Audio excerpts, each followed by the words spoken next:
సాధనకు స్వాగతం. అనంతమైన విశ్వంలో మన భూమి అణుమాత్రమే అని చెప్తారు. అయినా కూడా అది సర్వాంతర్యామిలో భాగమే అని మనం గుర్తుపెట్టుకోవాలి.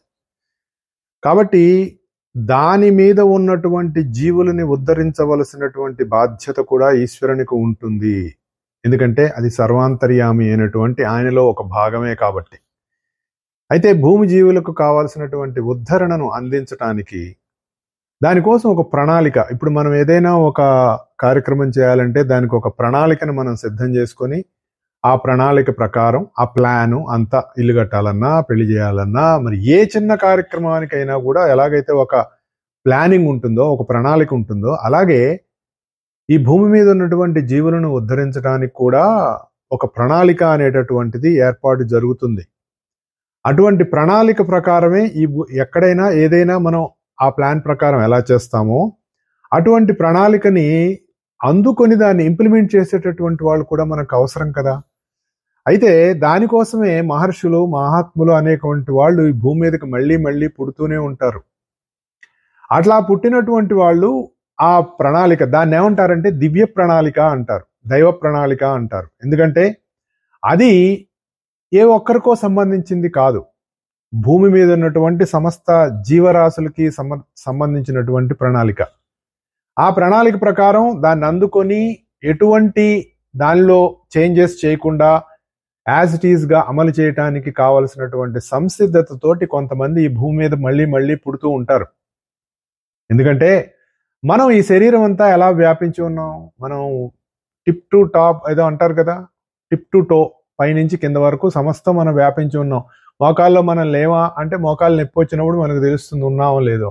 నడుము, గుండెలు, మరి లేకపోతే కళ్ళు, ఏ భాగం తీసుకున్నా సరే, ఈవెన్ ఆఖరికి గోరు కట్ చేసుకుంటాం, అది కొంచెం కిందకి బై మిస్టేక్ గనక కట్ చేసుకుంటే అక్కడ మనం ఉన్నామో లేదో తెలుస్తుంది. ఎందుకంటే మనం ఈ శరీరం అంతా ఎలా వ్యాపించి ఉన్నామో సర్వాంతర్యామి అయినటువంటి ఆ తత్వం కూడా అలాగే జగత్తంతా వ్యాపించి ఉంటుంది. కనుక దానిలో భాగమైనటువంటి మన సూర్యమండలం కావచ్చు, అందులో భాగమైనటువంటి మన భూమి కావచ్చు, భూమిని ఆశ్రయించుకున్నటువంటి మనం దాని జీవులం మనందరం కావచ్చు, వీళ్ళందరినీ ఉద్ధరించి ఉన్నతత్వం వైపు నడిపించడానికి కావలసినటువంటి బాధ్యతని అలా భూమిపై పుట్టినటువంటి వాళ్ళు తీసుకుంటారు. ఎందుకంటే వారు అందుకున్నటువంటి ప్రణాళిక వారి యొక్క సొంత ఎజెండా కాదు, అది ఒక దైవీ ప్రణాళిక, దివ్య ప్రణాళిక. అటువంటి ప్రణాళిక ఏర్పడింది, ఆ ప్రణాళికను మనం అందుకోవాలి, అందుకొని భూమి జీవులకు అందించాలి అనేటటువంటిది. మరి వాళ్ళు పుట్టాలి అంటే ఆ ప్రణాళిక ఏర్పడినప్పుడు దానికి ముందుగానే సంసిద్ధత అనేటటువంటిది ఒకదాన్ని తీసుకొని ఈ భూమి మీద వాళ్ళు ఎలా పుట్టి ఆ ప్రణాళిక ఎప్పటి వరకు వస్తుందో ఆ ప్లానింగ్ వచ్చేంత వరకు వెయిట్ చేయడం జరుగుతుంది, అంతే కదా. ఇప్పుడు మనం ఒక ఊరు నుంచి ఇంకొక ఊరికి వెళ్తున్నాం అనుకోండి, అవతల ఊర్లో వాళ్ళు ఏం చేస్తారు, ఫలానా వాళ్ళు వస్తున్నారు అనేటటువంటి ఉద్దేశంతో వాళ్ళు వెయిట్ చేస్తూ ఉంటారు. మనం వెళ్ళిన తర్వాత అప్పుడు తలుపులు తీసి మొహాలు కడుక్కొని మేము ఉండండి స్నానం చేసి వస్తాం, మీరు ఈ లోపల వెయిట్ చేయండి అని అనరు కదా. ఇప్పుడు ముఖ్యమంత్రి గారు లాంటి వాళ్ళు వస్తున్నారు అనుకోండి, ప్రధానమంత్రి వస్తున్నారు అనుకోండి, ఏదో ఒక చోట ఒక ఊరు వస్తున్నారు ప్రధానమంత్రి అంటే ఎంత హడావుడి ఉంటుంది. ఏ విధంగా వాళ్ళు ఆల్రెడీ అక్కడ కావాల్సిన ఏర్పాట్లన్నీ చేసి సంసిద్ధంగా ఉండి మరి స్వాగత సత్కారాలు ఎలా చేస్తారో వాళ్ళు మన కోసం అక్కడ ఎదురు చూడాలి అంటే ముందుగానే లేవాలి, ముందుగానే అన్ని ఏర్పాట్లు ఎలా చేసుకుంటారు. అలాగే ఈ దివ్య ప్రణాళిక అనేటటువంటిది అనంతమైనటువంటి లోకాల నుంచి ప్రయాణం చేసి, అనంతమైన లోకాల నుంచి ఎందుకు ప్రయాణం చేసి వస్తుందంటే మనం సాధారణంగా మనం ఈ భూమి మీద ఉండి మనం రకరకాలుగా బాధలతోటి, రకరకాలైనటువంటి మనస్తత్వాలతోటి, మరి ఒకరోజు ఏడుస్తూ ఒకరోజు నవ్వుతూ, దాన్ని మా గురువుగారు ఎప్పుడు ఒకరోజు ఫుల్ మూన్ ఫేసు, ఒకరోజు న్యూ మూన్ ఫేసు, అంటే పౌర్ణం ఫేసు అమావాస్య ఫేసు పెట్టుకొని తిరుగుతున్నాం ఏంట్రా అనేవారట. అలా ఉంటాయి మన బ్రతుకులు. నిద్ర లేచినప్పుడు ఏ రోజు నవ్వుతామో తెలియదు, ఏ రోజు బాధగా లేస్తామో తెలియదు, అటువంటి పరిస్థితుల్లో మనం ఉంటాం. మరి అలా ఉన్నటువంటి వాళ్ళని ఉద్ధరించాలి అంటే దానికోసం ముందుగానే ఆ ప్రణాళిక తెలుసుకొని దానికోసం ఒక జన్మించి ఆ ప్రణాళిక వచ్చే వరకు ఎదురు చూసి దాన్ని అందుకొని భూమిజీవులకు ఉద్ధరించటం కోసం ఇవ్వటం అనేటటువంటిది ఈ దివ్య ప్రణాళికలో ఒక భాగం. దాన్ని అందుకోవాలంటే ఎలా అయి ఉండాలి? ఇప్పుడు ఇందాక మనం చెప్పుకున్నటువంటి ప్రధానమంత్రి గారు వస్తున్నారు, ప్రధానమంత్రి గారిని అందుకోవాలి అంటే, రిసీవ్ చేసుకోవాలి అంటే ఎవరు వెళ్ళి రిసీవ్ చేసుకుంటారు? ఆ రాష్ట్రానికి సంబంధించినటువంటి ముఖ్యమైనటువంటి వాళ్ళు, ఎలా అయితే మరి గవర్నరు, చీఫ్ మినిస్టరు వీళ్ళందరూ వెళ్ళి, మంత్రులు వీళ్ళందరూ వెళ్ళి ఎలా రిసీవ్ చేసుకుంటారో ఆ ప్రధానమంత్రి గారిని, అలాగే ఇటువంటి ఒక దివ్య ప్రణాళిక దిగొస్తోంది అంటే దానిని అందుకొని, తట్టుకొని, అర్థం చేసుకొని, అవగాహన చేసుకొని దాన్ని పూర్తిగా అందరికీ అందించటానికి కావలసినటువంటి ఒక పవిత్రమైనటువంటి వ్యక్తి దానిని అందుకోగలడు. ఎవరు పడితే వాళ్ళు అందుకోలేరు. ఎందుకని? అది ఏదో మామూలుగా ఏదో మరి ఇది అనంత లోకాల నుంచి ఎక్కడి నుంచో వస్తుంది. ఎక్కడ ఉంటుంది అది? మన చుట్టూతానే, భూమిలోనే ఉంటుంది. మన భూమి చుట్టూతానే ఉంటుంది, సూర్యమండలంలో ఉంటుంది, సూర్యమండలం పైన ఉంటుంది. ఎందుకంటే అది అంతటా వ్యాపించి ఉంది కాబట్టి.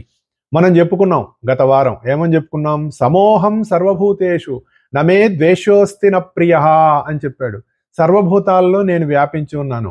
భూతాలు అనేటటువంటివి పుట్టినవి అని అర్థం. మనం ఒక సోపానం కూడా మనం చెప్పుకున్నాం. ఎలా అయితే మన శరీరం ఏర్పడటానికి కావలసినటువంటి నీరు, మరి నిప్పు, మరి వాయువు, భూమి, ఆకాశం అనేటటువంటి ఈ పంచతత్వాలతో కూడినటువంటి ఈ శరీరం ఏర్పడటానికి ఈ తత్వాలు ముందు ఏర్పడాలి.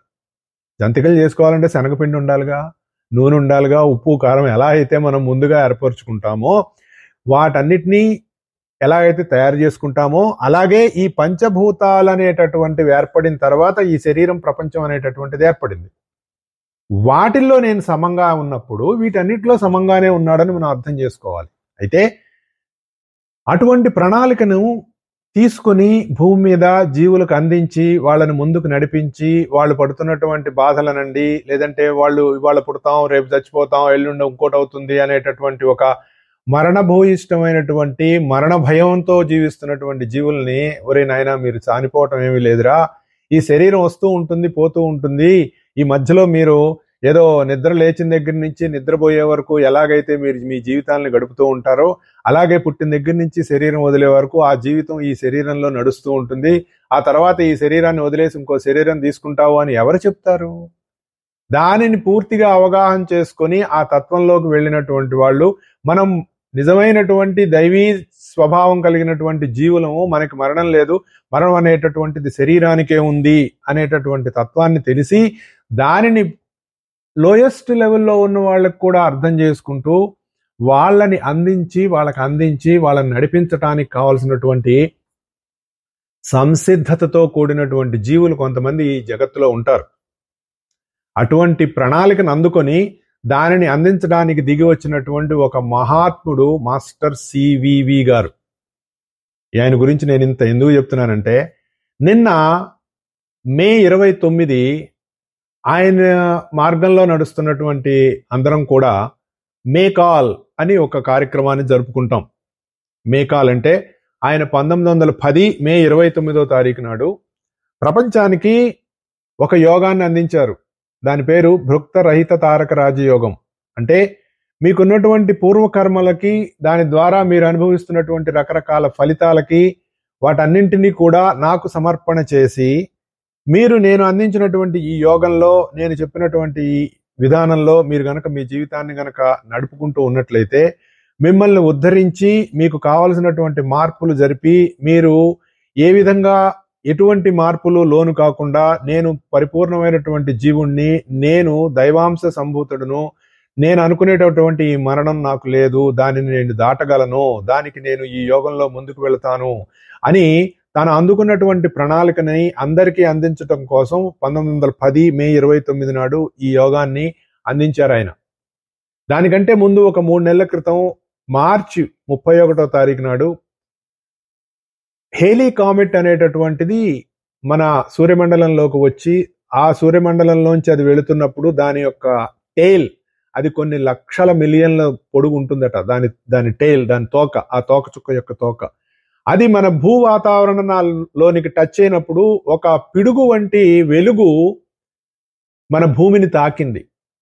అప్పుడు ఇందాక నుంచి మనం చెప్పుకున్నటువంటి ఒక దివ్య ప్రణాళిక ఈ భూమి మీదకి దిగి వచ్చింది. అయితే ఈ ప్రణాళిక ఇలా వస్తుందని ముందుగానే తెలిసి అగస్త్యాంశ సంభూతుడైనటువంటి మాస్టర్ సివివి గారు, ఆయన ఆ రోజున తన యొక్క ఇంట్లో ధ్యానంలో కూర్చొని ఆ వచ్చినటువంటి ఆ వెలుగుని పూర్తిగా తనలోకి అందుకొని దానిని ఆకలింపు చేసుకుని దాని ద్వారా అనేక రకాల ప్రయోగాలు చేసి దానిని జీవులకు ఎలా పంచచ్చు. గుర్తుపెట్టుకోండి, మనుషులకు కాదు, జీవులకి. జీవులతో పాటుగా గ్రహాలతో పాటుగా సూర్యమండలానికి. ఎందుకు సూర్యమండలానికి ఎందుకు సార్, గ్రహాలకు ఎందుకు సార్ అని మనం ఆలోచించవచ్చు. ఎందుకంటే మన సూర్యమండలం లాంటి సూర్యమండలాలు 5 కలిపి ఒక గ్రూపు. అలాంటి గ్రూపులు ఒక 12 సూర్యమండలాలు, 12 గ్రూపులు. ఈ 12 గ్రూపులు కూడా ఇంకొక కేంద్రం చుట్టూ తిరుగుతూ ఉంటాయి. దాన్ని సవితృ కేంద్రం అంటారు. అలాంటి 5 సవితృ కేంద్రాలు ఇంకొక కేంద్రంతో చుట్టూ తిరుగుతూ ఉంటాయి. దాన్ని భర్గోదేవ మండలం అంటారు. ఇలా ఒక పరంపర అనేటటువంటిది జరుగుతూ ఉంటుంది దాని ప్రకారం మనకి. అటువంటి అంటే 7 గురువులకి 5 శిష్యులు అనేటటువంటి ఒక గురు పరంపర. అందులో మన సూర్యమండలం ఒక శిష్య సూర్యమండలంగా చెప్తారు మనకి. ఇవన్నీ మరి మేము ఎలా నమ్మాలి సార్, ఇవన్నీ ఇట్లా రకరకాలుగా చెప్పేస్తూ ఉంటారు, ఇవన్నీ మేము ఎలా నమ్ముతామండి అని అనుకుంటే, ఓపిక ఉన్న వాళ్ళు అనేక రకాలైనటువంటి పుస్తకాలు ఉన్నాయి. తెలుగులో, సంస్కృతంలో, మన పురాణాల్లో కాదండి, ఇంగ్లీష్లోనే ఉన్నాయి. ఎందుకంటే మనకి ఇంగ్లీష్లో పుస్తకాలు ఉన్నాయంటే అబ్బో అది నిజమే అయి ఉండొచ్చుండో అని మనకు ఒక భావన. ఎందుకంటే మనం పెరటి చెట్టు వైద్యానికి పనికిరాదు అనే ఒక సామెత కూడా ఉంది కదా. సో దాని ప్రకారం మీరు చూసుకోవచ్చు, ఎక్కడైనా వెతుక్కోండి. ఇప్పుడు వాటన్నిటి గురించి మనకు చెప్పుకోవటం కాదు కావాల్సింది. అయితే మన సూర్యమండలం కూడా ఇప్పుడిప్పుడే సాధన చేస్తూ ముందుకు వెళుతున్నటువంటి ఒకానొక సాధక మండలం అని మనం గుర్తుపెట్టుకుంటే, ఆ సూర్యమండలంలో ఉన్నటువంటి భూమి కూడా అంత పవిత్రమైనది కాదు అని చెప్తారు. మామూలు జ్యోతిష్ శాస్త్రంలో కూడా భూమిని పవిత్రమైనటువంటి గ్రహంగా చెప్పరు. ఎందుకంటే అది కూడా ఇప్పుడిప్పుడే సాధన చేస్తూ ముందుకు వెళ్తోంది. భూమి సాధన చేయటం ఏంటండి, ఈ చొప్పదంట్లు మనకొద్దు. ఎందుకంటే భూమి కూడా ఒక జీవే, తన చుట్టూ తాను ఎలా తిరుగుతోంది, దానికి గురుత్వాకర్షణ శక్తి ఎక్కడి నుంచి వచ్చింది, దాని కేంద్రంలో ఉన్నటువంటి అగ్ని ఎక్కడి నుంచి వచ్చింది, అగ్నిలో నుంచి వచ్చేటటువంటి విద్యుత్ శక్తి, దాని చుట్టూ ఉన్నటువంటి ఎలక్ట్రోమాగ్నెటిక్ ఫీల్డ్ ఎక్కడి నుంచి వచ్చింది, ఇవన్నీ ఆలోచిస్తే భూమి కూడా ఒక జీవే, మనలాగానే అది కూడా తిరుగుతోంది, దానికి శరీరం ఉంది, దాంట్లో కూడా చలనం ఉంది, అది కూడా మనలాగానే దాని స్థాయిలో సుఖదుఖాలు అనుభవిస్తూనే ఉంటుంది, అది కూడా సాధనలో ముందుకు వెళ్తుందని మనకు తెలుస్తుంది. అటువంటి జీవులందరినీ ఉద్ధరించడానికి వచ్చినటువంటి దివ్య ప్రణాళికను అందుకొని అది ఎక్కడెక్కడి నుంచో అనేక మండలాలు దాటుకుంటూ మనకు వచ్చిందని చెప్తారు. అలా వచ్చినటువంటి ప్రణాళికను అందుకొని మే 29, 1910లో ఎవరైనా మరణాన్ని దాటాలి అనుకునేటటువంటి వాళ్ళు ఈ యోగంలో చేరవచ్చు అని పేపర్లో ప్రకటన ఇచ్చినటువంటి ధీరుడు మాస్టర్ సివివి గారు. ఎవరైనా అలా చేయరు ఎప్పుడు. ఎందుకు? తాను అందుకున్నటువంటి ప్రణాళిక మీద, తాను చేస్తున్నటువంటి అనేక రకాలైన ప్రయోగాల మీద, ఈ భూమి చుట్టూ సూర్యమండలం వరకు వ్యాపించి ఉన్నటువంటి అనేక రకాలైనటువంటి లేయర్స్ లో అనంత ప్రాణం అనేటటువంటిది ఎలా ఉంది, ఆ అనంత ప్రాణాన్ని జీవుడికి ఎలా అందించవచ్చు, ఇవన్నీ కూడా ఆయన రకరకాల ప్రయోగాలు చేసి తద్వారా ఈ యోగాన్ని అందించడం జరిగింది. కనుక ప్రతి సంవత్సరం మే 29 నాడు మేము మే కాల్ దినోత్సవంగా జరుపుకుంటాం. ఎందుకంటే మే కాల్ అంటే మాస్టర్ మే కాల్, ఆయన నిన్ను పిలవవచ్చు. ఎందుకు? ఇనిషియేషన్లోకి, ఉద్ధరణలోకి నిన్ను ఆయన అందుకోవచ్చు అనేటటువంటిది ఆ రోజుకి ప్రత్యేకత. నిన్న మేమందరం జరుపుకున్నాం ఆ రోజున. ఇది ఎందుకు చెప్తున్నానంటే, ఈ ప్రణాళిక అనేటటువంటిది ఎప్పుడూ నిరంతరం ఈ భూమి మీద జరుగుతూనే ఉంటుంది. ఒకదాని తర్వాత ఒకటి వస్తూనే ఉంటాయి. అనేక మంది గురువులు వస్తూ ఉంటారు. అయితే విచిత్రం ఏంటంటే, ఈయన అందించినటువంటి ఈ యోగంలో మామూలుగా మనం ఏదైనా సాధన చేయాలి అంటే ఒక మంత్రం తీసుకొని ఆ మంత్రాన్ని ఇన్ని లక్షలు చేయాలి, ఇన్ని కోట్లు చేయాలి, దానికి మరి ఇంత శాంతి చేయాలి, ఇన్ని హోమాలు చేయాలి, దానికి ఒక లిస్ట్ ఉంటుంది, దాని ప్రకారం మనం వెళ్తూ ఉంటాం. కానీ ఈయనేం చేశారంటే, ఈ కలియుగంలో వాటిని ఎక్కడా తప్పు పట్టలేదండి. వాటిని చాలా నిష్టగా చేయటం అనేటటువంటిది ప్రస్తుతం ఉన్నటువంటి మానవుడికి చాలా కష్టం. కనుక యోగాన్ని సులభతరం చేసి, అంటే ఇచ్చినటువంటి ఒక మహాయోగాన్ని సింప్లిఫై చేసి మీరు కనుక ఇలా చేసుకున్నట్లయితే మీ జీవితాలు ఉద్ధరింపబడతాయి, నాకు సమర్పణ చెందండి. ఆయన కూడా అదే చెప్పారు, నాకు సమర్పణ చెందండి, నా అంత వాడిని చేస్తారన్నారు. అంటే ఆయనలాగా మనం కూడా అవుతామండి? కాదు. ఆయనలాగా అంటే ఆయన ఎవరు? మీరెవరండి అంటే నేను బ్రహ్మాన్ని అని చెప్పారు. అంటే ఆయన తనకి తానుగా పూర్తిగా బ్రహ్మాన్ని అనేటటువంటి రియలైజేషను, తను అందుకున్నటువంటి ప్రణాళిక ద్వారా, తను అందుకున్నటువంటి ఆ వెలుగు ద్వారా తనను తాను పూర్తిగా, అంతకుముందు తెలియకపోతే మరి ఈ ప్రణాళిక కంటే ముందే వచ్చి రెడీగా ఎలా ఉన్నారు అంటే తెలుసు ఆయనకి పలానా రోజున ఇది జరుగుతుంది అని. అందుకనే ఆ క్షణానికి ఆయన ధ్యానంలో కూర్చొని అందుకోవడం జరిగింది. అంటే మన ఇంటికి ఎన్నింటికి మరి విజిటింగ్ అనేటటువంటిది జరుగుతుందో మనకు తెలుసు ముందే. తెలిసినప్పుడు ఏం చేస్తాం మనం, ఆ టైంకి అక్కడ ఎలా అయితే రెడీగా ఉంటామో ఆయన కూడా అలా రెడీగా ఉన్నారు, ఉండి వచ్చిన దాన్ని అందుకోవటం అనేటటువంటిది జరిగింది. సో అలా మేకాల్ అనేటటువంటి దాన్ని మనం జరుపుకుంటున్నాం. మేము ప్రతి సంవత్సరం కూడా జరుపుకుంటాం. అది ఒక పండగలాగా అందరం కలిసి. ఇది ఎందుకు చెప్తున్నానంటే, మనం సమోహం సర్వభూతేషు అని చెప్పుకున్నాం. సమత్వం అనేటటువంటిది యోగానికి అతి ముఖ్యమైనటువంటి మెట్టు. మనం అన్ని జీవరాశుల్లో ఉన్నటువంటి ఒకే రకమైనటువంటి ఆ తత్వాన్ని ఎప్పుడైతే మనం దర్శించగలుగుతామో అప్పుడు మాత్రమే మనకి ఆ తత్వం అనేటటువంటిది బోధపడుతుంది, లేకపోతే బోధపడదు. తర్వాత ఏం చెప్తాడు మనకి అదే మాట అంటూ, ఏ భజంతి తుమాం భక్త్యా మైతే తేషు చాప్యహం. అంటే ఈ విధంగా ఎవరు నన్ను సేవిస్తున్నారో, ఏది సమత్వంతో ఎవరు నన్ను సేవిస్తున్నారో వాళ్ళు నాలో ఉన్నారు, నేను వారిలో ఉన్నాను అని చెప్పాడు. మనం చెప్పుకున్నాం దీని గురించి. అయితే ఆ తర్వాత ఇంకొక ముఖ్యమైన విషయం మనకి ఇక్కడ ఏం చెప్తున్నాడంటే, అపిచేత్ సుదురాచారో భజతే మామన్యభాగ్ సాధురేవ సమాంతవ్య సమ్యక్ వ్యవసితో హి సహ. సంస్కృతం నాకు రాదు, తప్పులుంటే క్షమించండి ఎవరైనా సరే వింటుంటే, ఎందుకంటే నేను చూసే చదువుతున్నాను, ఇది నాకు రాదు సంస్కృతం. ఏదో ప్రయత్నం చేస్తున్నాం మనం. తెలుగులో కూడా తప్పులు ఉన్నాయేమో తెలియదు, అలా మాట్లాడేస్తూ ఉన్నాం. ఇక్కడ ఏం చెప్తున్నాడు, ఎంత దురాచారుడైనప్పటికీ అనన్య భక్తితో నన్ను సేవించునేని, అంటే ఎవడైతే సేవిస్తాడో అతడు స్థిరమైన మనస్సును పొంది క్రమంగా సత్పురుషునిగా తలంపబడుతున్నాడు.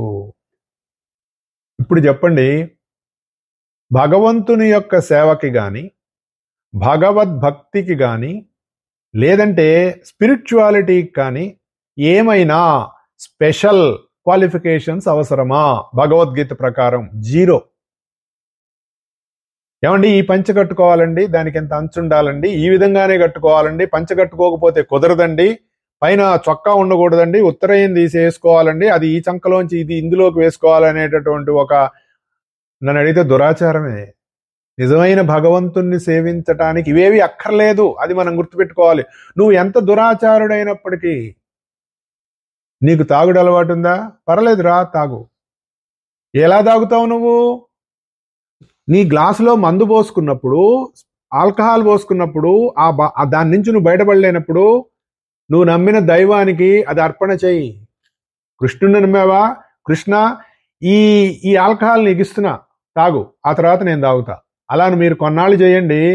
దీన్ని ఎవరైనా సరే అలాంటి దాంట్లోంచి డెఫినెట్ గా బయటపడతారు. ఎందుకంటే భగవంతుడు అనేటటువంటి తత్వం నీ లోపల కూడా ఉంది కాబట్టి, నాకు ఈ బలహీనత ఉంది, ఈ బలహీనత నుంచి బయటపడే బలం నాకు లేదు, నువ్వు బలాన్ని ఇవ్వు అని భగవంతుడిని నువ్వు గనక అలిగితే నీ బలహీనత నుంచి బయటపడేయటానికి ఆ తత్వం నీకు సహాయపడుతుంది. ఆయన ఒక చోట ఒక మాట రాస్తారు, ఏమిటంటే బలహీనత లేని బలవంతుణ్ణి భగవంతుడు సృష్టించలేదు అని మాట రాస్తారు. ఎంత బాగా నచ్చిందో నాకు. అంటే బలహీనత లేని మనిషి అనేటటువంటి వాడు ఉండడు. ఎంతటి వాడికైనా బలహీనత ఉంటుంది, కానీ దానిని దాటటానికి కావలసినటువంటి బలాన్ని కూడా మనకు అందించమని ఆ తత్వాన్ని మనం వేడుకోవచ్చు. ఇక్కడ ఏం చెప్తున్నాడు, ఎంతటి నువ్వు దురాచారుడైనప్పటికీ నువ్వు నన్ను అనన్య భక్తితో, అనన్యం అంటే అన్యము లేనిది, ఉన్నదంతా దైవమే. అంటే అప్పుడు ఏం తెలుస్తుంది, నీ యందు నీ పరిసరాల యందు నిండి ఉంది దైవమే. అదే రాజవిద్య. ఈ విషయం రాజవిద్యారాజ గుహ్య యోగంలో ఎందుకు చెప్పాడు, this is the kingly secret of secrets. సరే ఇంత రహస్యం బయటికి చెప్పేస్తే మనకి మతిమరుపు ఉంది కదా, ఏం పర్లేదు, ఆ కృష్ణుడికి తెలుసు వీళ్ళందరూ మర్చిపోతారు, చెప్పేద్దాం ఏం కాదని చెప్పేశాడు. అంటే నువ్వు ఏ రూపాన్ని చూసినా, ఎవరిని చూసినా, చెట్టు చూసినా, ఏ జీవిని చూసినా అందులో ఉన్నటువంటి చైతన్యం అదే కదా అనే భావన మొట్టమొదటిగా కలగాలి ఫస్ట్. దాన్నే వాసుదేవ తత్వంగా చెప్తారు. అంటే వసించి ఉండేటటువంటి తత్వం. ఎందులో? సమస్త జీవరాశుల్లో. నీ కంటికి కనపడనివి కూడా చాలా ఉన్నాయి, వాటిల్లో కూడా ఉన్నాయి. కనపడితేనే నమ్ముతాను అని అనుకున్నప్పుడు కనపడిన దాన్ని మాత్రమే నువ్వు నమ్ముతున్నావు. ఈ కనపడేదానికి కనపడకుండా ఇంకొక తత్వం ఉండబట్టే ఇది కనపడుతోంది. కనపడుతోంది అంటే ఏదైనా దాని వెనకాల కనపడంది ఒకటి ఉండబట్టే ఇది నీకు కనపడుతోంది. కన్నుతో చూస్తున్నావు, అది కనపడుతోంది, ఇది కనపడుతోంది, రకరకాలు కనపడుతున్నాయి. ఈ కన్ను చూస్తోందా? కన్ను వెనకాలన్న నువ్వు చూస్తున్నావా? రోబో ఉందండి అనుకుందాం. ఈ మధ్య మనంతా రోబోల మీద నడుస్తోంది కదా ప్రపంచం అంతా. రోబో ఉంది. రోబోలో అది కూడా అన్ని చూసి మరి కావాల్సినవన్నీ చేస్తుంది కదా. ఎలక్ట్రిసిటీ అయిపోయింది, బ్యాటరీ ఛార్జ్ అయిపోయింది. మీరు దాని ముందు అది తీసుకురా ఇది తీసుకురా అంటే తీసుకొస్తుందా? ఇట్స్ అన్ఛార్జ్, డిశ్చార్జ్ అయిపోయింది, దాంట్లో బ్యాటరీ లేదు. మళ్ళీ మీరు దాని బ్యాటరీ ఛార్జ్ చేస్తే అప్పుడు అది చేయాల్సినటువంటి ఫంక్షనాలిటీ అంతా అలా చేస్తుంది. మరి దానికి కూడా కన్ను ఉంది కదండి, చెవులు ఉన్నాయి కదండి, మాట్లాడుతుంది కదండి. All robots are talking, seeing, అన్ని చేస్తున్నాయి కదా. నువ్వు ఏదైనా దాని రోబో మీద చెయ్యి వేస్తే అది నిన్ను గమనిస్తోంది కదా. అంటే ఒక హ్యూమన్ బీయింగ్ గా నువ్వేం చేస్తున్నావు అది కూడా అన్ని చేస్తోంది కదా. ఎవరు చేస్తున్నారు? దానిలో ఉన్నటువంటి ఎలక్ట్రిసిటీ చేస్తోంది. అది మనం గుర్తుపెట్టుకోవాలి. ఎందుకంటే ఎలక్ట్రిసిటీ అయిపోతే రోబో పనిచేయదు కదా. అలాగే నీలో నువ్వు ఉండబట్టి నీ కన్ను చూస్తోంది, అంటే నువ్వే చూస్తున్నావు, కన్ను ద్వారా చూస్తున్నావు. ఏది చూస్తున్నావో అది నేనే. తల్లిగా ఉన్నది దైవమే, తండ్రిగా ఉన్నది దైవమే, నీ గురువుగా ఉన్నది దైవమే, నీ చుట్టూ ఉన్న బంధువులు, సోదరులు, నీ మిత్రుడు, నీ శత్రువు కూడా అన్ని దైవమే అని గనక నువ్వు ఆలోచిస్తే పశుపక్షాదులు, వృక్షాలు, ఏదైనా సరే. నది ప్రవహిస్తోంది, ఆ నీరు పల్లమెరుగు అన్నారు కదండి. కాబట్టి నీరు అలా పైనుంచి పడుతోంది, కిందకి వెళ్ళిపోతోంది అని అనుకుంటున్నాం. మరి కొన్ని చోట్లట నీరు రివర్స్ లో వెళ్తోంది. ఎక్కడో మా మిత్రుడు కూడా చెప్పాడు నాకు ఒకసారి. శంకరాచార్యులు వారు పుట్టినటువంటి చోట్లోట ఆ నది పైకి వెళ్తుందట, రివర్స్ డైరెక్షన్ లో, కొండ పైనుంచి కిందకి రాకుండా అప్పుకు ప్రవహిస్తుందట. మరి ఇలాంటి వింతలు కూడా ఉన్నాయి. మరి అవన్నీ కూడా మరి దానికి సైన్స్ గా మనం ఆలోచిస్తే చాలా ఆశ్చర్యం అనిపిస్తుంది. దీనిని ఎవరైతే వారి మనస్సులో, వారి జీవితంలో, వారి ఆచరణలో దీన్ని ఒక స్థిరంగా గనక నమ్మి ఆచరిస్తూ ముందుకు గనక వెళుతూ ఉన్నట్లయితే అప్పుడు నీకు ఒక స్టేబుల్ మైండ్ అనేటటువంటిది వస్తుంది. అలా స్టేబుల్ మైండ్ రావటానికి నీకున్న క్వాలిఫికేషన్ తోటి సంబంధం లేదు, నీ సాధనతోటే సంబంధం ఉంది. ఏమి సాధన? అన్నిటిలో దైవాన్ని, ఆ తత్వాన్ని చూడటమే. అది గుర్తుపెట్టుకోవాలి. అదే రాజవిద్యలో చెప్పినటువంటి అత్యంత ఇంపార్టెంట్ అయినటువంటి విషయం. ఒకే సూత్రం, అంతఃబహిశ్చ తత్సర్వం వ్యాప్య నారాయణ స్థితః. అంతటా ఉన్నది నారాయణుడే. నారాయణుడని ఎందుకు చెప్పారు? ఆ తత్వాన్ని నర అంటే ఈ జీవజలాల్ని నరాలన్నారు. దాంట్లోకి దిగొస్తాడు, దాంట్లోంచి పైకి వెళ్తాడు, ఆ అయనము. కాబట్టి నారాయణుడు అన్నారు. అదొక సరే. కాబట్టి మనం ప్రయత్నపూర్వకంగా సాధన అనేటటువంటిది ఇక్కడ మనం చేయవలసినటువంటిది ఏది? రాజవిద్య రాజగుహ్య యోగం ప్రకారం, భగవద్గీత ప్రకారం ఏంటంటే అంతటా ఉన్నటువంటి ఆ తత్వాన్ని దర్శనం చేయటానికి మనం ప్రయత్నం నిరంతరం కొనసాగిస్తూనే ఉండాలి. అది గుర్తుపెట్టుకోవాలి, మైండ్ఫుల్ గా చేస్తూ ఉండాలి. లేకపోతే ఏమవుతుంది? మనం ఏం చేసాం, ఆ గంట క్రితం మనం చేసిందే మనకు గుర్తుండదు. నిన్న ఏం తిన్నారంటే బుర్రగొక్కుంటాం, మర్చిపోయాం. చిన్నప్పుడు మా సైన్స్ టీచర్ అనేవారులేండి, ఎరా మజ్జిగన్నం అడుగును పడిపోయిందా అనేవారు. ఎందుకంటే మనకి చివరికి మజ్జిగన్నం తింటాం కదా, అంటే దాని కిందే కదా మిగిలినవన్నీ ఉండేది. ఆయన అలా జోక్ చేసేవారు. కానీ మనం ఏం చేస్తాం? సాధారణంగా మనం స్పిరిచువాలిటీ అనండి, లేదంటే ఇంకొక సాధన అనండి, ఏం చేస్తాం మనం? ఒక పూజలో, అభిషేకము, హోమాలో, యాగాలో, మరి లేదంటే ఒక మంత్రం తీసుకొని లక్షలు, మరి ఆ లక్షలు చేసిన తర్వాత దానికి సంబంధించినటువంటి మరి అందులో 10% హోమం అని, అందులో 10% దానం అని, ఇలా రకరకాలు మనకేవో పెట్టుకున్నాం కదా. తంత్రశాస్త్రం ఉంది, మంత్రం ఉంది, తంత్రం ఉంది, యంత్రం ఉంది. ఈ మూడు ఉన్నాయి కదా. యంత్రం అంటే ఏముంది? జియోమెట్రికల్ కాంబినేషన్ ఆఫ్ డిఫరెంట్, దాంట్లో త్రిభుజాలు ఉంటాయి, స్క్వేర్స్ ఉంటాయి, సర్కిల్స్ ఉంటాయి. ఆ మూడు గ్రేట్ సింబల్స్. దాని గురించి చెప్పుకుంటే ఎంతైనా చెప్పుకోవచ్చు. అంతే కదా తంత్రం ఉండేది. మంత్రం ఉంది కదా, యంత్రం ఉంది కదా. తంత్రం అంటే చేయటం, మంత్రం అంటే నువ్వు ఉచ్చరించేది. యంత్రం అంటే అక్కడ ఉన్నటువంటి ఒక సింబాలిక్ రిప్రజెంటేషన్. ఆ మూడు నువ్వే కదా. నీ శ్వాస ఒక మంత్రం, అది నువ్వు చేయటమే ఒక తంత్రం. నీ శరీరం ఒక యంత్రం. ఈ మూడు మన శరీరంలోనే ఉన్నాయి. ఈ మూడిటితోటి నువ్వు చేయవలసినటువంటి సాధన ఏంటంటే, ఈ శరీరంలో ఉన్నటువంటి మంత్రం శ్వాస, శ్వాసలో ఉన్నది సోహం, సహ అహం, అతడే నేను, అతడే నేను అని నీ శ్వాస చెప్తూనే ఉంటుంది. నీ హృదయం నిరంతరం అది ట్రంపెట్, హార్ట్ అలా కొట్టుకుంటూనే ఉంటుంది. హృత్ అయం, అగో అక్కడ, అదిగో అక్కడ, అదిగో అక్కడ, అది దాని మీనింగ్. ఎక్కడ? నీ హృదయంలో. అక్కడ ఎవరున్నారు? నేనున్నాను. మన హృదయం అనగానే, నేనండి అనగానే మన చెయ్యి ఎక్కడికి వెళ్తుంది? కన్నుకో, ముక్కుకో, మోకాలుకో వెళ్ళదు కదా, హృదయం దగ్గరికే వెళుతుంది. నాది అని మన చెయ్యి ఎక్కడికి వెళ్తుందంటే అక్కడి నుంచే నువ్వు ఆ మాట అంటున్నావు.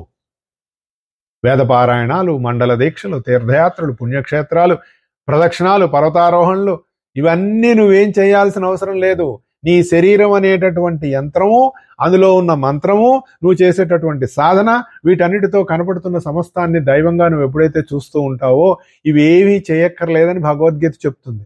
అమ్మమ్మమ్మమ్మమ్మ, అట్లెట్లా సార్, కుదరదు, మనం చేయకపోతే ఎట్లయిపోతుంది, ఆయనకు కోపం వస్తుంది, ఈయనకు కోపం వస్తుంది, ఈ దేవుడికి కోపం వస్తుంది, ఆ దేవుడికి కోపం వస్తుంది అని మనం రకరకాల దేవుళ్ళకి మనకు ఉన్నటువంటి ఈ రొచ్చుంది చూసారా, కామక్రోధ లోభ మోహ మదమాత్సర్యాలు అనేటటువంటి ఈ రొచ్చు దైవానికి కూడా అంటగట్టేశాం మనం.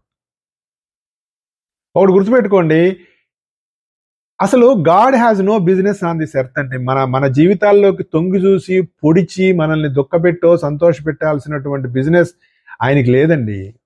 మనం ఏమనుకుంటాం, పోనీ రాముడు దేవుడు అనుకుందాం, అల్లా దేవుడు అనుకుందాం, క్రీస్తు దేవుడు అనుకుందాం, అందరినీ దేవుడనే అనుకుందాం. మనం అనుకున్నటువంటి అందరు దేవతామూర్తులు, మరి హిందూ మతంలో 3 కోట్ల మంది దేవతలు ఉంటారండి, హే హే అని నవ్వేవాళ్ళు ఉంటారు కదట. పాపం వాళ్ళకి అర్థం కాదు, చెప్పటం మనకి చేత కాదు, అందుకని వాడు నవ్వుతున్నాడు, వాడు నవ్వుతుంటే అదిగో వాడు నవ్వుతున్నాడు అని మనం రోషపడుతున్నామే కానీ ఆ 33 కోట్ల దేవతలు అంటే ఏంటో, ఏమీ లేదురా పుండాకోర్, ఇదిరా అని నువ్వు చెప్పగలిగే దమ్ము ధైర్యం ఎవరికి ఉందండి? చెప్పట్లేదు ఎవరు. మొత్తం 33 అంటే దానికి సంబంధించినటువంటి సంఖ్య 7 లోకాలు. ఆ లెక్కలు మనం చెప్పుకుందాం ఈసారి ఎప్పుడన్నా. 12 ఆదిత్యులు, 8 వసువులు, 11 రుద్రులు, ప్రకృతి, ఆ పైనటువంటి పరతత్వము, ఇవన్నీ లెక్కలు మనం వేసుకుంటే మనకు 33 వస్తాయి. ఈ 33 తత్వాలు కూడా 7 లోకాల్లో వ్యాపించి ఉంటాయి అని చెప్పటానికే 33 పక్కన 7 సున్నాలు పెడతారు. అది 33 కోట్లు. డిఫరెంట్ గ్రెడేషన్స్ లో చిన్న పెద్ద అనేక రకాలైనటువంటి శక్తులు పనిచేస్తూ ఉంటాయి. వాటన్నింటినీ కూడా గౌరవించేటటువంటి ఉద్దేశంతో ఆ శక్తులన్నింటినీ కూడా మనం ఒక రకమైనటువంటి సాధనతో వాటిని కూడా మనం గనక ప్రసన్నం చేసుకుంటే అవి నీలో కూడా పనిచేస్తాయి. కాబట్టి నీ సాధన మరింత ముందుకు సాగుతుంది అనేటటువంటి ఉద్దేశంతో రకరకాలైనటువంటి మంత్రశాస్త్రాలు, తంత్రశాస్త్రాలు, యంత్రాలు, ఇవన్నీ మనకి పెద్దలు వాళ్ళ దర్శనంలోంచి వచ్చినటువంటివి. ఇవన్నీ అవన్నీ పక్కన పెట్టేస్తాం మనం. ఇప్పుడు జీవితం మొత్తం ప్రశాంతంగా, హాయిగా, నీతిగా, నియమంగా, పద్ధతిగా గడిపేవాడు ఎక్కడన్నా ఒక పొరపాటు జరిగిందనుకోండి, ఇవన్నీ వదిలేస్తాం, అదే పట్టుకుంటాం. దీనికి కూడా ఒక చక్కటి ఎగ్జాంపుల్ మొన్న ఈ మధ్య చూస్తుంటే, ఒక ఆయన ఏదో చక్కగా విషయాలన్నీ చెప్పుకుంటూ వెళ్తున్నాడు, సడన్ గా ఒకటి తప్పు చెప్తాడు. సార్ మీరు అక్కడ తప్పు చెప్పారంటే, నేను ఇందాక 50 కరెక్ట్ చెప్పాను, అప్పుడు ఒక్కడు కూడా నువ్వు కరెక్ట్ అనలేదేంటి, ఇక్కడికి ఒక్కటి చెప్పేటప్పటికే నువ్వు దీన్ని రాంగ్ అని అన్నావు కదా, that is the human psychology అన్నాడు ఆయన. ఎంత బాగా చెప్పాడు చూడండి. మనం అంతే అదే చూస్తాం. అవతల వాళ్ళలో ఎంతసేపు ఎక్కడ బొక్కలు ఉన్నాయి, ఎక్కడ తప్పులు ఉన్నాయని వెతకటానికి ట్రై చేస్తాం, కానీ వాడిలో ఉన్న మంచి క్వాలిటీస్ని మన జీవితంలో తెచ్చుకుందామని చూడం మనం. అది మన దౌర్భాగ్యం. అందులోంచి మారాలి. అది కూడా సాధనలో ఒక భాగం అని గుర్తుపెట్టుకోండి. మనకి అప్పుడే మనకి జరుగుతుంది ఇవన్నీ. లేకపోతే ఏమవుతుంది, విపరీతమైన ఆచారకాండలు, సాంప్రదాయాలు, కట్టుబొట్లు, బొట్టు అడ్డంగా పెట్టాలా, బొట్టు నిలువుగా పెట్టాలా, పంచి ముందుకు కట్టాలా, పంచి వెనక్కి కట్టాలా, చీర ఇట్లా కట్టాలా, చీర అట్లా కట్టాలా, దాడితోటి చచ్చిపోతున్నాగా. దీపం ఇడిదిప్పి పెట్టాలా, దీపం అడిదిప్పి పెట్టాలా, దాని మీద 1,00,000 క్వశ్చన్లు. భగవద్గీత చదువుకోండి, కొట్టేవతలు బారేస్తుంది. అవన్నీ నిర్దాక్షిణ్యంగా కొట్టేస్తుంది భగవద్గీత. వాటన్నిటినీ సూటిగా నీలో ఉన్న తత్వం వైపు నేను తీసుకెళ్తుంది. అలా తీసుకువెళ్ళటానికి కోసమే మనకి ఇందులో చెప్పినటువంటి రకరకాలైనటువంటి సాధనలు, చిన్న చిన్న సాధనలే ఉంటాయండి, పెద్ద పెద్ద సాధనలు ఏమి ఉండవు. కానీ మనకు అవే బరువు. ఎందుకు? అబ్బో అవన్నీ చేయాలండి, చాలా కష్టం అండి, మనం మన సాంప్రదాయంలో సనాతన ధర్మంలో ఇన్ని లేవండి, చాలా సింపుల్గా ఉన్నాయి.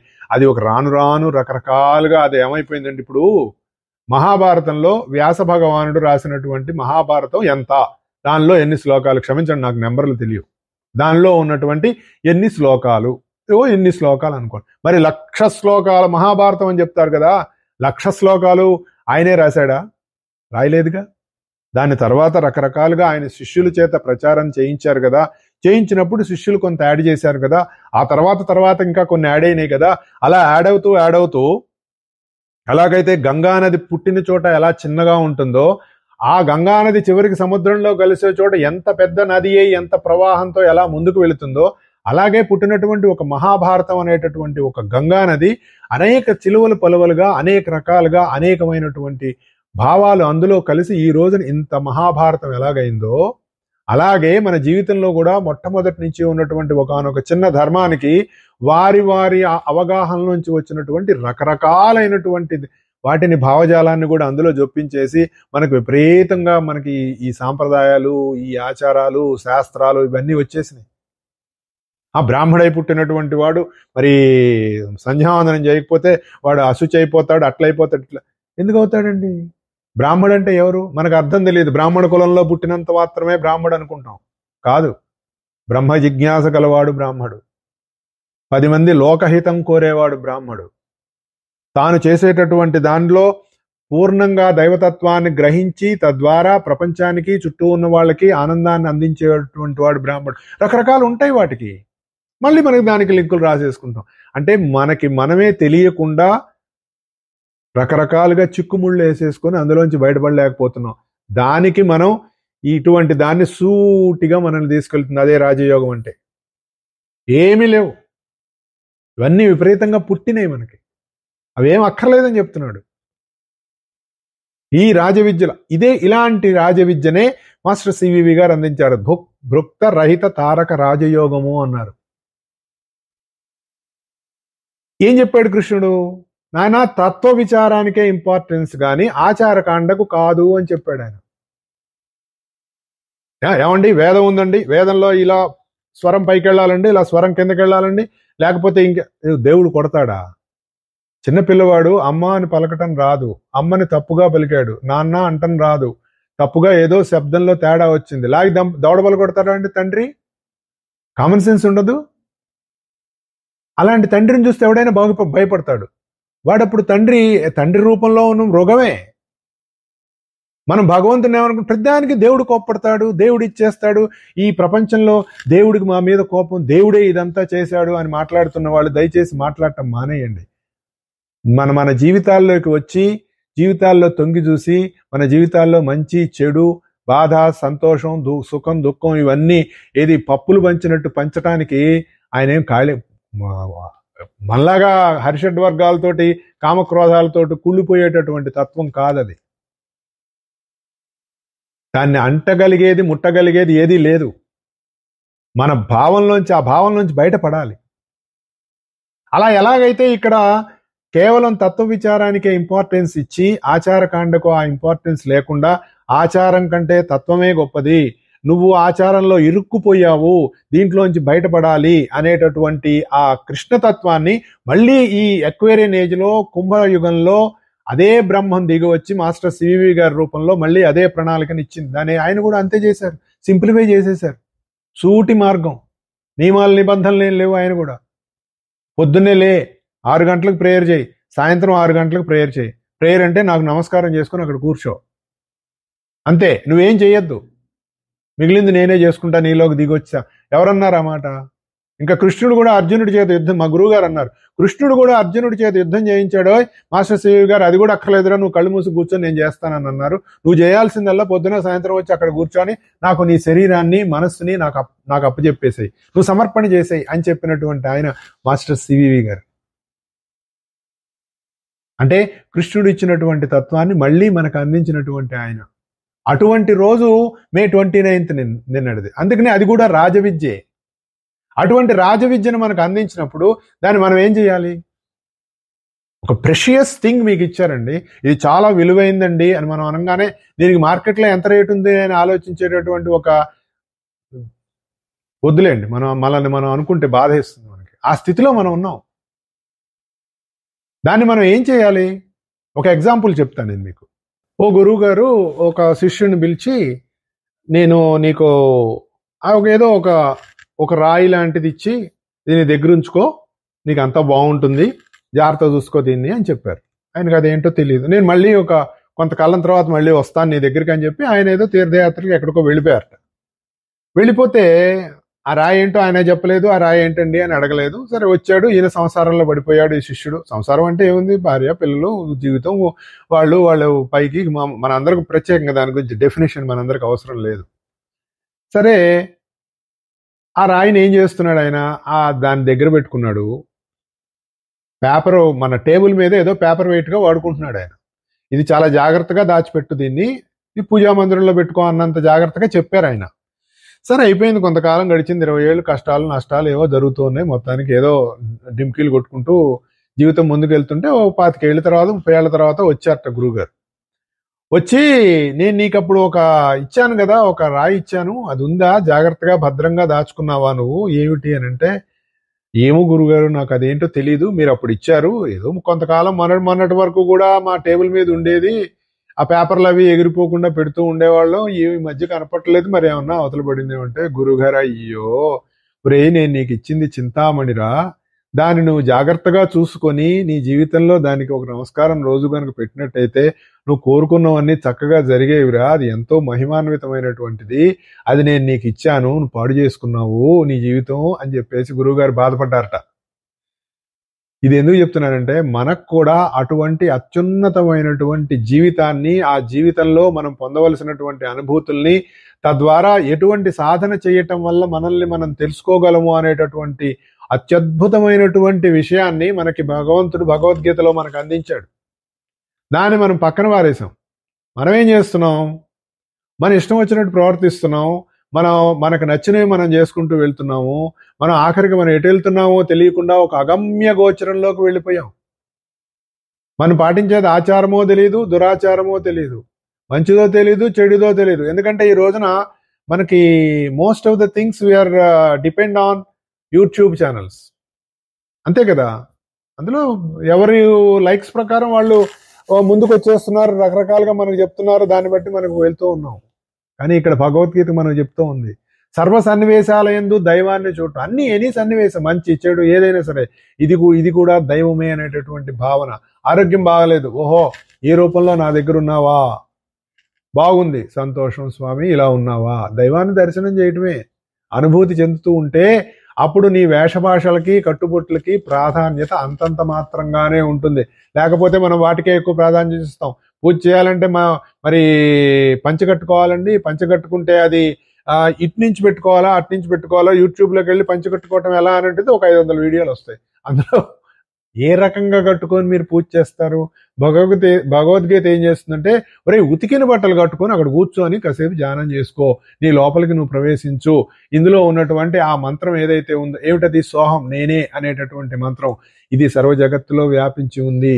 అటువంటి వాళ్ళు ఎవరైనా సరే అప్పుడు నువ్వు అలా చేస్తూ ఉంటే నీకు ఒక విలువ. మొన్న ఎవరో ప్రశ్న వేశారు, మనిషికి విలువ ఎలా పెరుగుతుంది అని. విలువ ఎలా పెరుగుతుంది మనిషికి? విలువలు పాటిస్తే విలువ పెరుగుతుంది. Simple example and simple answer. You have to be with your వాల్యూస్ని పాటించాలి. మేడం బ్లవస్కీ గారు ఒక రష్యన్ ఆవిడ. ఎందుకంటే వీళ్ళందరూ పరమ గురువులు పరంపరకు చెందినటువంటి వాళ్ళు. మాస్టర్ సివి గారు కానీ, మేము ఫాలో అయ్యేటటువంటి మా శ్రీకే గారు కానీ, మా గురువు గారు మాస్టర్ కె పార్వతీ కుమార్ గారు కానీ, బైనంపాటి నరసింహారావు గారు కానీ, మనం వీళ్ళందరి గురించి చెప్పుకున్నాం గత సంవత్సరం. మన సింహమాసం అని శ్రావణ మాసంలో చెప్పుకున్నాం మనం. యూట్యూబ్లో మీరు వెతికితే దొరుకుతుంది, మన సాధనాబాయి మంగేష్ ఛానల్లో.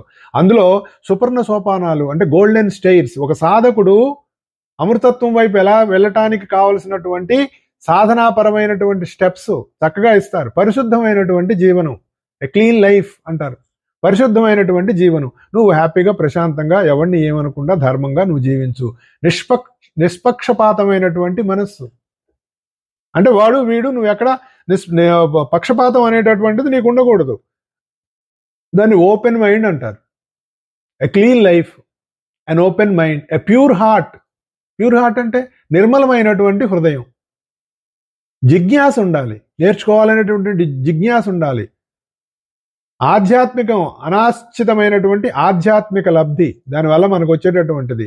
మన చుట్టూ ఉన్న వాళ్ళ మీద బ్రదర్లీనెస్ అంటే స్నేహమైనటువంటి మరి వాళ్ళతోటి ఉండేటటువంటి స్నేహపూరితమైనటువంటి అందరితోటి సోదరభావం అని చెప్పేసి చెప్తూ ఉంటారు మనకి. ఇతరులు నువ్వు సలహా ఇవ్వగలిగి ఉండాలి, సలహా పుచ్చుకోగలిగినటువంటి స్థితిలో నువ్వు ఉండాలి. గురుసేవ యందు నీకు పూర్ణమైనటువంటి విశ్వాసం ఉండాలి. నీకు ఏదైనా ఒక అన్యాయం జరిగితే దాని ధైర్యంతో సహించగలిగి ఉండాలి. నువ్వు నమ్మినటువంటి సిద్ధాంతాన్ని నిర్భయంగా ప్రకటించగలగాలి. భగవద్గీత యందు చెప్పినటువంటిది సిద్ధాంతం ఇది, అందులో చెప్పినటువంటి తత్వం ఇది అనేటటువంటి దాన్ని నువ్వు నిర్భయంగా ప్రకటించగలగడు. ఇవన్నీ ఎందుకు చెప్తున్నారు? ఎవరైనా ఎక్కడైనా అన్యాయం జరుగుతూ ఉంటే దాన్ని నువ్వు ప్రతిఘటించగలగాలి. ఇవన్నీ కూడా జీవితంలో మనకి అందుకోగలిగినటువంటి కొన్ని సాధనాపరమైనటువంటి విషయాలు. అవి మనం అలా అందుకుని మన సాధన ముందుకు వెళుతూ ఉంటే అప్పుడు మనకి తెలుస్తుంది ఈ రాజవిద్య అంటే ఏంటో మనకు తెలుస్తుంది. ఇక్కడ ఏం చెప్పాడు? అపిచేత్ సుదురాచారో భజతే మామన్యభాక్ అన్నాడు.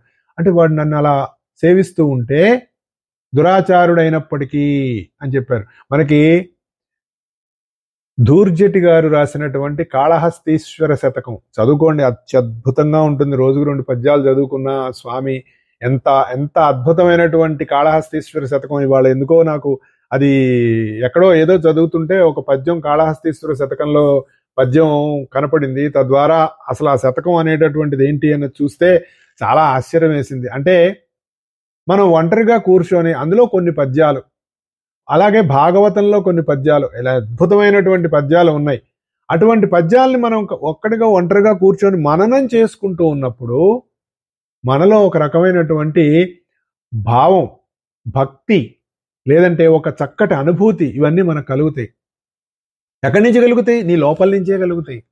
ఏ వేదంబు పఠించే లూత భుజంగం వేశాస్త్రములు చూచే తానే విద్యాభ్యాసనం వనర్చె గరి చెంచు ఏ మంత్రమోహించే బోధావిర్భావ నిదానముల్ చదువులయ్యా కావు నీ పాద సంసేవాసక్తి ఏకాక జంతు తతికిన్ శ్రీకాళహస్తీశ్వర అంటాడు ఆయన ధూర్జటి. అంటే సాలెపురుగు ఏ పాఠాలు చదివింది? వేదాలు చదివింది. మరి అలాగే పాము ఏ శాస్త్రాలు తిరగేసింది? ఏనుగు ఏ విద్యలను అభ్యసించింది? మరి తిన్నడు ఏ మంత్రాలు వల్లించాడు? కైలాసాన్ని పొందాడు. చదువుల జ్ఞానాన్ని కలిగించేవి, మోక్షాన్ని అందించేవి కాదు. నీ పాదసేవ ఒక్కటే తరుణోపాయం. ఎంత అద్భుతమైనటువంటి భావం చూడండి. అలాగే మనం అనుకునేటటువంటి రకరకాలైనటువంటి గ్రహదోషంబులు దుర్నిమిత్తంబులు నీ కళ్యాణ నామంబు ప్రత్యాహవం బెనర్కో నుత్తమోత్తములు బాదం పెట్టగా నోపునే దహనుంగప్పంగ జాలునే శలభ సంతానంబు నీ సేవ చేసి హతక్లేశులు గారుగాక మనుజుల్ శ్రీకాళహస్తీశ్వర అంటాడు ధూర్జటి. ప్రభు శ్రీకాళహస్తీశ్వర, ఎన్ని గ్రహబాధలు గాని దుశ్శకునాలు గాని నీ నామస్మరణము నిరంతరము చేసేటటువంటి భక్తుణ్ణి ఏమీ చెయ్యవు. ఎన్ని మిడతల మందైనా సరే అగ్నిని కప్ప ఉంచ శక్యమా? అసలు చూడండి, అసలు అంత అద్భుతమైనటువంటి ఆ సిమిలి, ఆ పోలిక. నీ సేవ చేసి పాపాలు పోగొట్టుకోరు కదా ఈ మనుషులందరూ, మూఢులైపోయారు ప్రభు అనేటటువంటి భావం. మనకి ఇవి చాలండి. మన జీవితంలో కావాల్సినటువంటి అనుభూతిని పొంది తద్వారా మనం పొందేటటువంటి ఈ చిన్న చిన్న వాటికి కూడా మనం బెంబేలెత్తిపోతూ ఉంటాం. ఎంత భయంకరంగా బెంబేలెత్తిపోతాం, ఏవో కొంపలంటుకు పోతాయని. ఏమీ కాదు. ఇవి చదువుకుంటే మనం పడేటటువంటి బాధలు, మనం పడేటటువంటి ఆలోచనలు, మనం పడే కక్కుర్తి, మన ఆలోచనలు, వీటన్నిటినీ బయటకు వస్తాయి. దాంట్లోంచి బయటకు వస్తాం. ఏమిటి వాళ్ళకి కొంచెం ఆవేశంగా ఉన్నదని అనిపించవచ్చు. ఎందుకంటున్నానంటే మరి ఎప్పుడు తెలుస్తుంది బాధ? ఎప్పుడు మనం ఎప్పుడు ఈ తపన అనేటటువంటిది, ప్రతి ఒక్కళ్ళు ఈ తపన పడాలని ఎప్పుడు తెలుస్తుంది? దానికి భగవంతుడు ఇలా చేశాడండి, దీనికి భగవంతుడు ఇలా చేశాడండి. భగవంతుడు ఎందుకు ఆయనకి ఏం అవసరం? మన జీవితంలో పడుతున్నటువంటి కష్టాలు, నష్టాలు, బాధలు, సుఖాలు, వీటన్నిటికీ భగవంతుడు కారణం అనేటటువంటి ఆలోచన ఎందుకు? నా కర్మ ఫలితమే నాకు ఈ భావాన్ని, ఈ పరిస్థితిని కలిగించింది అనేటటువంటి ఒక ఆలోచన, సత్యమైనటువంటి రియలిస్టిక్ థాట్ మనకి ఎందుకు రావట్లా? మనకి చిన్నప్పటి నుంచి కూడా ఆ విధంగా మన డిఎన్ఏలోకి ఎక్కిచ్చేశారు. ఇదంతా దేవుడే, ఇదంతా దేవుడే, ఇదంతా దేవుడే. దేనికి? నువ్వు చూస్తున్నదంతా దైవమే, నీకు వస్తున్న ప్రతి సందర్భము దైవమే, నువ్వు పొందుతున్న ప్రతి కష్టము దైవమే, ప్రతి సుఖము దైవమే, ప్రతి సంతోషము దైవమే అనే భావన నీకు రావాలి. కానీ దైవం చేస్తున్నాడన్న భావన రాకూడదు. అది కూడా దైవమే అన్న భావన రావాలి. అప్పుడు మన ఆలోచనలో మార్పు వస్తుంది. అప్పుడు నువ్వు పంచె కట్టుకున్నావా, చీర కట్టుకున్నావా, ఏం కట్టుకున్నావు, నువ్వు ఏ డ్రెస్లో ఉన్నా, ఏ విధంగా ఉన్నా ప్రశాంతంగా భగవంతుడిని నువ్వు ధ్యానం చేయవచ్చు. ఎక్కడ? నీ లోపలే. అంతర్ముఖ ప్రయాణమే ధ్యానం. ఆ ధ్యానం నీ మనసుకు స్థిరత్వాన్ని ఇస్తుంది. ఆ స్థిరత్వాన్ని నువ్వు పొందాలి అంటే ఈ రాజవిద్యని అభ్యసించాలి. ఎందుకు మనం సివివి గారి గురించి చెప్పుకున్నాం? ఆయన కూడా ఇలాంటి పై మెరుగులకు ప్రాధాన్యత ఇవ్వలేదు, సూటిగా తత్వం వైపు నేను తీసుకెళ్తున్నారు. అందుకనే కృష్ణుడు అందించినటువంటి భగవద్గీత తత్వానికి మాస్టర్ సివివి గారు అందించినటువంటి భృక్తరైత తారక రాజయోగం అనేటటువంటి యోగానికి చాలా దగ్గర సంబంధం ఉంది. దానికి తోడు నిన్న కూడా మా మాస్టర్ గారి యొక్క మేకాల్ డే కాబట్టి ఇవన్నీ కలిసి వచ్చినాయి. ఇవాళ మనం ఈ రెండింటినీ ఒక కొరిలేట్ చేసుకొని మనం మాట్లాడుకున్నాం. ఆయన కూడా అదే చెప్పారు, ఒరే నువ్వు ఎవడం అన్నది నాకు అనవసరం, నువ్వు నిద్ర లేచి నువ్వు ప్రార్థన చేయి, మొహం కడుక్కోకపోయినా పర్వాలేదు, స్నానం చేయకపోయినా పర్వాలేదు అనే ఈ కండిషన్స్ అన్ని తీసేశారు ఆయన. ఏదో మనం ఎలా చెప్తామంటే స్నానం చేయకుండా దేవుడు ఫోటో ఎంకే చూడడం, ఆయన మైలపడిపోతాడా? అగ్ని మైలపడుతుందా అండి? పడదు కదా. మనం ఆ కామన్ సెన్స్తో మనం ఆలోచించాం. ఏదో మైలపడిపో, దేవుడు ఫోటో ఎంక చూస్తే దేవుడు మైలపడతాడు, ఇంకా నిన్నే ఉద్ధరిస్తాడు? ఎవరో ఒక దురాచారుడో, లేదంటే ఒక పాపో, లేదంటే ఒక సరిగ్గా క్లెన్జీనెస్ లేనివాడో దేవుణ్ణి చూస్తే దేవుడు మైలపడిపోయేటటువంటి దైవము నిన్ను నన్ను ఎలా పవిత్రుని చేస్తాడండి? అపవిత్ర పవిత్రో వా సర్వావస్థాంగతోపివా యస్మరేత్ పుండరీకాక్షం స్వాహ్యాభ్యంతర శుచి. పుండరీకాక్ష పుండరీకాక్ష పుండరీకాక్ష మంత్రం చదివి నీళ్లు చల్లుకుంటారు కదా, ఆల్రెడీ ఎవడో చూసుంటాడు కదా. మరి ఒకడో పళ్ళు దోముకోకుండా దైవాన్ని చూసే ఉంటాడు కదా ఆల్రెడీ. మరి నువ్వు అదే దైవం నన్ను పవిత్రుని చేస్తున్నాడని నీళ్లు చల్లుకుంటున్నావు కదా. అంటే ఆ దైవం ఈ దైవం ఒకటి కాదా? కామన్ సెన్స్ తోటి ఆలోచించండి. ఆ కామన్ సెన్స్ నీకు భగవద్గీత ఇస్తుంది. అందుకు మనం భగవద్గీత చదువుకోవాలి, అప్పుడు అది నిన్ను నడిపిస్తుంది. అలా ఈ భగవద్గీతలో చెప్పబడినటువంటి తత్వం మనల్ని మన జీవితంలో ముందుకు నడిపించి మనలో ఉన్నటువంటి అజ్ఞానపు పొరలని, అజ్ఞానపు చీకటిని భగవద్గీత తన వెలుగుతోటి మనకి నింపి మనల్ని మన సాధనలో ముందుకు నడిపించాలని మనసా వాచా కర్మణ కోరుకుంటూ ఈ వారానికి సెలవు తీసుకుంటున్నాను. జై గురుదేవ్.